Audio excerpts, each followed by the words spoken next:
അസ്സാം വലൈക്കും വറഹമത്തുള്ള. അൽഹംദുലില്ലാ വസ്സലാത്തു വസ്സലാമു അലാ റസൂലില്ല വഅല ആലിഹി വസുഹാബിഹി അജ്മഈൻ അമ്മാബാദ്.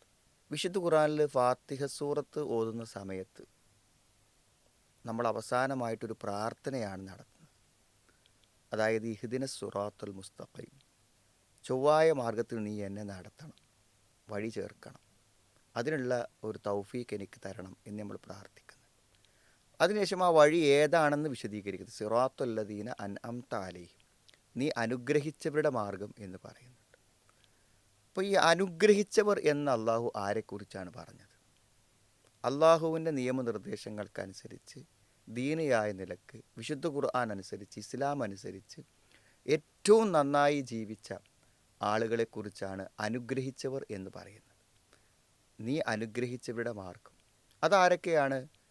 പ്രവാചകന്മാർ, അതേപോലെ തന്നെ സ്വാലിഹീങ്ങൾ, സിദ്ദീഖുകൾ, ശുഹദാക്കൾ. ഈ മഹത്തുക്കളാണ് ഈ പറയപ്പെട്ട ആളുകൾ. അപ്പോൾ പ്രവാചകന്മാർ എത്ര അത്യുന്നത വഹി ലഭിച്ച അള്ളാഹു തിരഞ്ഞെടുത്ത ആളുകൾ. അതേപോലെ തന്നെ സിദ്ദീഖുകൾ, അള്ളാഹും റസൂലും എന്തു പറഞ്ഞിട്ടുണ്ടോ അത് പൂർണ്ണമായും അംഗീകരിച്ച് സത്യപ്പെടുത്തിയ ആളുകൾ. ശുഹദാക്കൾ, അള്ളാഹുവിന് വേണ്ടി ജീവൻ നൽകിയ ആളുകൾ. സ്വാലിഹീങ്ങൾ എന്ന് പറഞ്ഞാൽ ബാഹ്യമായും ആന്തരികമായും അള്ളാഹുവിനെ സൂക്ഷിച്ച് ജീവിക്കുന്ന ആളുകൾ എന്നാണ്. ഇവരെയാണ് അൻഅംത അലൈഹിം, അള്ളാഹു അനുഗ്രഹിച്ച ആളുകൾ എന്ന് പറഞ്ഞു. എന്താണ് ഈ അനുഗ്രഹം? ഒരാൾക്ക് ഇഹലോകത്തും പരലോകത്തും അള്ളാഹുവിൻ്റെ അനുഗ്രഹം ലഭിക്കുക എന്ന് പറഞ്ഞാൽ അള്ളാഹുവിൻ്റെ തൃപ്തിപ്പെട്ട ദാസന്മാരായി, ഇഷ്ടപ്പെട്ടവരായി, മതപരമായ നിയമമനുസരിച്ച് ജീവിച്ച് മരണപ്പെട്ടു പോകാൻ സാധിക്കുന്ന ആളുകളാണ് ഈ അനുഗ്രഹിക്കപ്പെട്ട ആളുകൾ എന്ന് പറയുന്നത്. സത്യത്തിൽ നമ്മൾ ഭൗതിക ജീവിതത്തിൽ സമ്പത്ത് കൊണ്ട്, അധികാരങ്ങളെ കൊണ്ട്, സ്ഥാനമാനങ്ങളെ കൊണ്ടൊക്കെ ആദരിക്കുകയും അനുഗ്രഹിക്കപ്പെടുകയും ചെയ്യുന്ന ആളുകൾ, അവരെക്കുറിച്ചല്ലല്ലോ അനുഗ്രഹിക്കപ്പെട്ടവരെന്ന് പറയുന്നത്. സത്യത്തിൽ അനുഗ്രഹം എന്നുള്ളത് ദീനിയായ അനുഗ്രഹം തന്നെയാണ് എന്ന കാര്യത്തിൽ യാതൊരു സംശയവുമില്ല എന്നുള്ളതാണ്. പലപ്പോഴും പലരുടെയും ജീവിതാനുഭവങ്ങളിലൂടെ കടന്നു പോകുമ്പോൾ നമുക്കിത് ബോധ്യപ്പെടാറുണ്ട്. ഏറ്റവും നല്ല ഉന്നതമായ സാമൂഹിക അംഗീകാരം ലഭിച്ച, പ്രൊഫഷണലായി ഏറ്റവും നല്ല സാമൂഹിക അംഗീകാരമുള്ള പ്രൊഫഷൻ, ഇതൊക്കെ ലഭിച്ച് നല്ല മനോഹരമായ ജീവിത സൗകര്യങ്ങൾ, അതേപോലെ തന്നെ നല്ല വിദ്യാഭ്യാസവും വലിയ സ്ഥാനമാനങ്ങളുമുള്ള മക്കൾ, അതേപോലെ തന്നെ വളരെ സൗന്ദര്യവും സ്വഭാവശുദ്ധിയുമൊക്കെയുള്ള നല്ല ഭാര്യമാർ, ഇങ്ങനെയുള്ള ഭൗതിക സൗകര്യങ്ങളെല്ലാം ഒത്തുചേർന്നിട്ടുള്ള വ്യക്തികൾ പലപ്പോഴും അവർ ജീവിതത്തിൻ്റെ ചില സന്ദർഭങ്ങളിൽ ഒന്നുമില്ലാത്തവരായിത്തീരുന്ന ദാരുണമായ കാഴ്ചകൾ നമ്മൾ പലപ്പോഴും ജീവിതാനുഭവങ്ങളിൽ നമ്മൾ കാണാറുണ്ട്. എന്താണ് അവർക്ക് ഇല്ലാതെ പോയത്? ആ വിശാലമായ ജീവിത സൗകര്യങ്ങളിൽ അത്ര ഉന്നതരായ മക്കൾ, ഭാര്യ, ഇങ്ങനെ എല്ലാ സൗകര്യങ്ങൾക്കിടയിലും താൻ ഒറ്റപ്പെട്ടു പോകുന്ന ജീവിത സാഹചര്യങ്ങൾ ഉണ്ടാകുക എപ്പോഴാണെന്നറിയോ? നമുക്ക് ദീനില്ലാതിരിക്കുക, അവർക്ക് ദീനില്ലാതിരിക്കുക. ഇത് വളരെ പ്രധാനപ്പെട്ട ഒരു കാര്യമാണ്.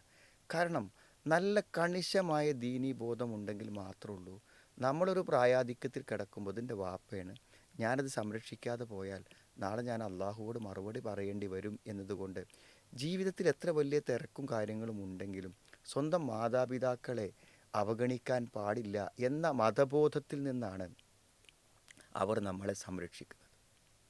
അവർക്ക് നമ്മളെ സംരക്ഷിക്കാൻ പറ്റുന്നത്. എൻ്റെ ഭർത്താവ് എത്ര അവശനാണെങ്കിലും, എത്ര പ്രയാസത്തിൽ അനുഭവിക്കുന്ന ആളാണെങ്കിലും ഞാൻ അയാളോടൊപ്പം നിൽക്കണം എന്ന ബോധം ഒരു ഭാര്യയിൽ ഉണ്ടാക്കുന്നത് എൻ്റെ ഭർത്താവിനോടുള്ള അനുസരണമാണ്, അയാളുടെ സംതൃപ്തിയാണ് എൻ്റെ മതപരമായ ജീവിതത്തിലെ ഏറ്റവും പ്രധാനപ്പെട്ട കാര്യം എന്ന് തിരിച്ചറിയുമ്പോഴാണ്. അതേപോലെ തന്നെ നമ്മളെ സംബന്ധിച്ചിടത്തോളവും നമുക്കെല്ലാം ഉണ്ട്, പക്ഷേ അതെല്ലാം നിസ്സഹായമായി നോക്കി നിൽക്കും. നമ്മുടെ ശരീരം കൊണ്ട് നമുക്ക് പ്രവർത്തിക്കാൻ പറ്റുന്നില്ല, നമുക്ക് എഴുന്നേൽക്കാൻ പറ്റുന്നില്ല, പിന്നെ നമ്മുടെ ജോലികൾ നമുക്ക് ചെയ്യാൻ പറ്റുന്നില്ല, നമ്മുടെ നിയന്ത്രണങ്ങളെല്ലാം നഷ്ടപ്പെട്ടു പോകുന്ന ഒരാരോഗ്യാവസ്ഥ വരുമ്പോൾ നമുക്ക് ചിന്തിച്ചും ആലോചിച്ചും കിടക്കാൻ നമ്മുടെ ദീനേ നമുക്കുണ്ടാവുള്ളൂ.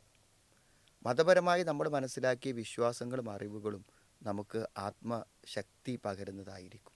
ആ ചിന്തകളിൽ നിന്നാണ് നമുക്ക് ധൈര്യം കിട്ടുക.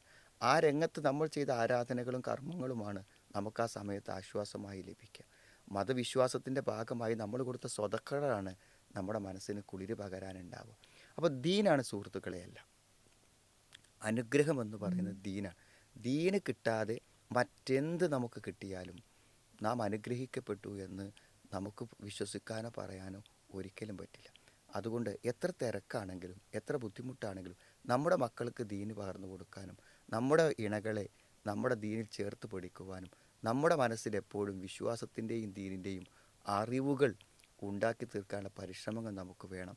അതല്ലെങ്കിൽ ജീവിതത്തിൽ ഒരനുഗ്രഹവുമില്ലാത്ത ഒരു സുഖവുമില്ലാത്ത ഒരാളായിത്തീരുന്ന ഒറ്റപ്പെടലിനെക്കുറിച്ചും ഏകാന്തതയെക്കുറിച്ചും നമ്മൾ ഭയപ്പെടണം. അത് ഇവിടെ മാത്രമല്ല, നാളെ ഖബറിലും പരലോകത്തിലുമെല്ലാം ആ ഒറ്റപ്പെടൽ ഭയാനകമായിരിക്കുമെന്ന് നമ്മൾ തിരിച്ചറിയണം. അള്ളാഹു ദീനുള്ളവരായി തീരാൻ നമ്മളെ അനുഗ്രഹിക്കുമാറാവട്ടെ.